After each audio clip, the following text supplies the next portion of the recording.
I got this plasma cutter. Let's see how it cuts on 220 volts. So the only setting on it is the control knob. The torch looks pretty good. TOOLIOM plasma cutter. 110 volts, 220. Torch, non-contact pilot arc, trigger, ground. Here it is set up. Here's the plug. Let's crank it to the max. To 50 amps. 3/4 inch.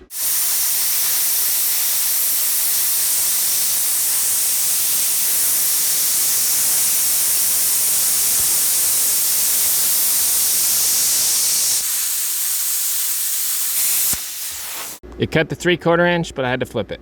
220, 16 gauge. 1/8 inch.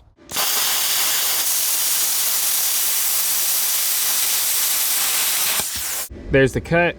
35 amps, 35.1 amps. 1/4 inch.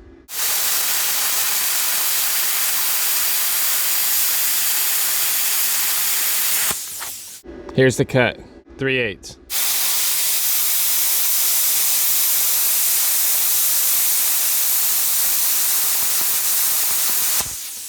Here's the cut.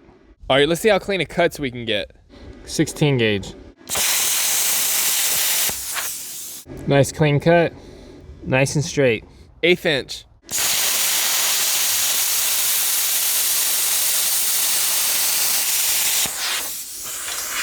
Nice clean cut. Really straight.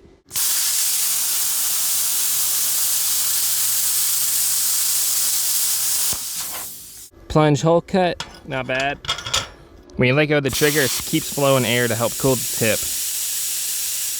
It's like a post flow. It's pretty cool. It'll help preserve your consumables by keeping them cooler. 220, it cut that thick 3/4 inch steel with a little bit of work. Keep in mind, most of these plasma cutters do best on 220. I was able to cut up to 3/4 inch thick steel.